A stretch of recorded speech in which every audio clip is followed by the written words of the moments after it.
by telling you I am in love with Miami.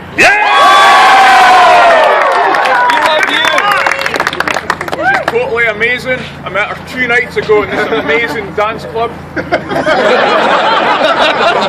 She is one of the most artistic people I know. The way she can express herself through dance is incredible. She seemed to be a little bit short on her rent, so I had to give her like $400 or $500. She hasn't told me she loves me, but it's only a matter of time. So.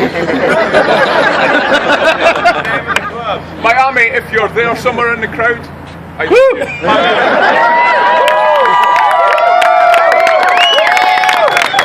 Happy Valentine's Day.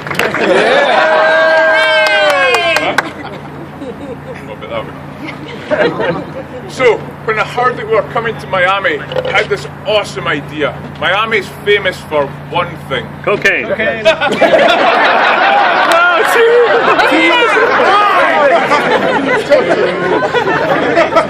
Dexter Morgan. So I thought, what an awesome idea this could be. We'll make the ultimate homicide beer. I'll be Dexter, James could be Quinn, Reese could be Sergeant Batista. And there's a scourge in Miami just now of the beer truck killer. A guy that's going around killing orphans and putting them into kegs of beer. And then selling them into Idaho. So we made a blood orange IPA. With chopped liver. And a little bit of etterfine in it as well. So, the thing is, when you're drinking this beer, the etterfine's the stuff that you inject into people's neck. So, when you drink this beer, everyone's going to go to sleep. And then, we did background checks on everyone when they came in. So, if you're either a killer or a paedophile, we're going to kill you. I'm going down. Okay, now they're going mental. None of that was true. But it makes the tall guy at the back go nuts. We'll start over. Miami, playground of the rich and famous. Famous in the 20s for the rum running during Prohibition, and then in the 80s for cocaine smuggling. And that definitely stopped in the 80s. But now, places like Wynwood, there's a new thing happening. Arts and crafts and people being creative and regenerating communities right here in places in Miami.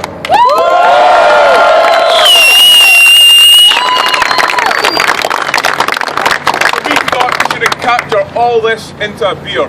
So the only way we could do that was with the help of Wynwood Brewing. Wynwood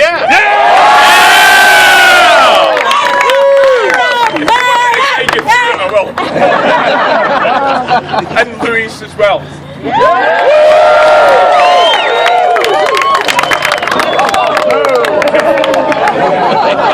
Some good shit. We'll come back to this. So to make this beer, we thought we'd get inspiration from the amazing Pops Porter. You guys have all tried it. GABF winning, robust porter, amazing beer. But we wanted to give it a little bit of a twist, so we made it a wheat porter, and we also fermented it with a Weizen yeast. That just adds a little bit of spice and a little bit of banana character to it as well. But we wanted to also get a little bit of the Latino. We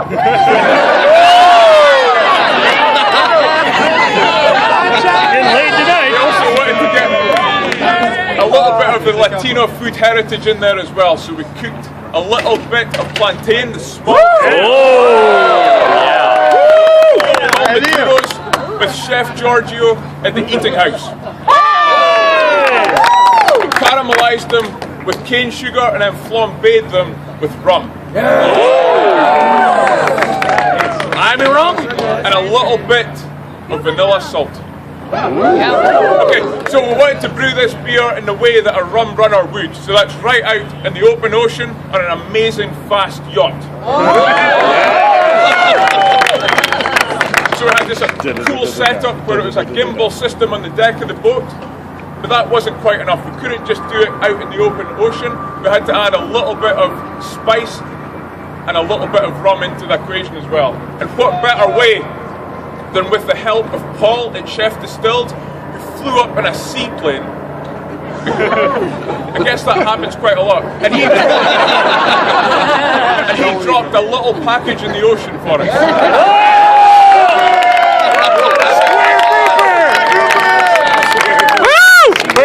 Baby. Obviously, it was a rum barrel. Sure. So James went out in a speedboat to pick up this rum barrel. He had to dive into the water because when the plane landed, they threw it off and then took off again. Very And so we got the rum barrel back to the boat, and we transferred the wort through into the rum barrel, fermented it there. And then later on we added more Maduros to the beer as well. So, what you'll be tasting isn't just the ultimate expression of rum running and the amazing culture here in Miami. What you're going to be tasting is Miami Vice.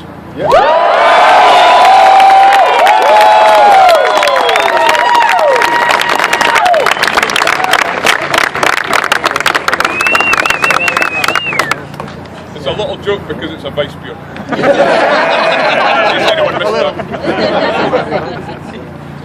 Hello. Hey! How are you?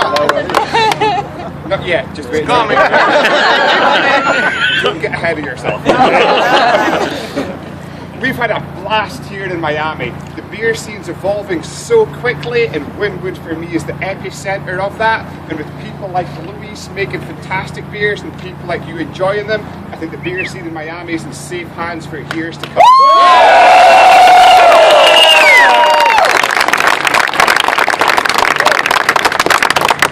So just to give you an overview, I'm going to speak for between 7 and 7.5 minutes.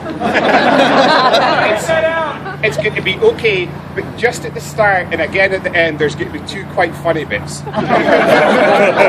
But don't worry if you miss them, because I'm going to point them out to you. The best jokes sometimes need explaining, it's okay. Oh, happy Valentine's Day, by the way. I think there's 2 types of people on Valentine's Day: single people and people who've forgotten that it's Valentine's Day. In case you missed it, that was the first funny bit. Hey! Love you, James. Thank you. She's married. Right now. We wanted to make the quintessential Miami beer, a beer that paid tribute to old Miami's bootlegging, smuggling heritage as a Prohibition-era vanguard, but also fused the beer, art, culture of modern Miami into the mix as well. Yeah.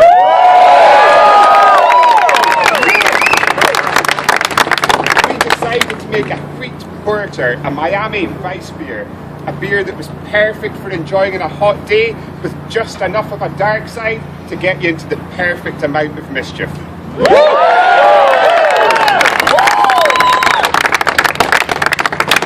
We decided we want to ferment and age this beer in a rum cask. So we went to one of the most top secret, amazing rum bars in the whole of America. It was so secret that we had to go there with bags on our head. And on the way there, someone took advantage of me. But I'm pretty sure it was just him again. Took my bag off. And that wasn't one of the funny bits, that's just a fact. We met Paul Menta from Chef Distilled, a fantastic artisan distillery down in Key West, making amazing rums in fantastically quirky and kooky ways. And he helped us out with a cask. And this cask had been cured with salt water 90 feet below the sea off the coast of Key West. Very nice. We also wanted to infuse some of the amazing Latino food culture that this city is famous for in the beer. So we worked with Chef Giorgio at Eating House and got some plantains, which we did with some sugar, some vanilla salt, to add that to the beer after fermentation. We made this beer on the Bay of Biscayne outside Miami Harbour in authentic old school Runner fashion. And we didn't just need one boat, we needed 2 boats, an amazingly fast boat, and a seaplane. One boat would have been fine, but hey, it's TV, fuck it.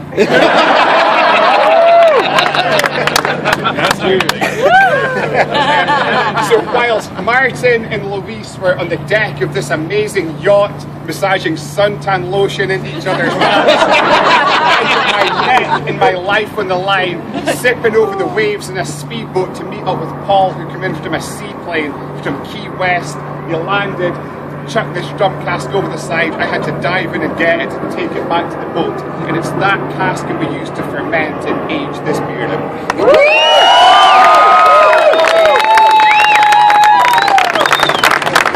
Making this beer out in the open ocean for me was the perfect Miami experience. We had sunshine, we had alcohol, we had fast boats, and most importantly, we had babes in bikinis.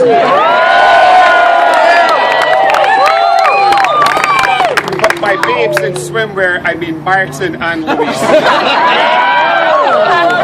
And that's the second funny bit, and if you'd seen them, you would know why.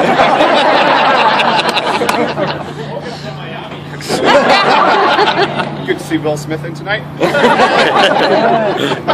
Miami also has a pirate history. Pirate captains used to come across here and bury their gold right here. I'll start that again, I messed up. It's TV, they'll cut that.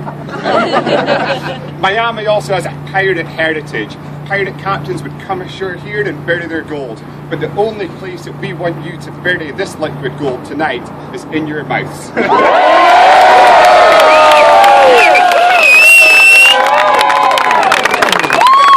You guys want to taste the ultimate Miami Vice beer?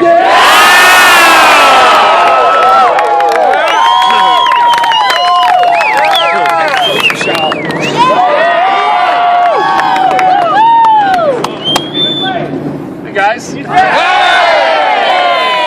So we're going to have them do a couple more things one more time, and then I promise you we're going to be passing out the beer. Dear God, Caleb. Gil, taking. We're going to bring them to you. Okay?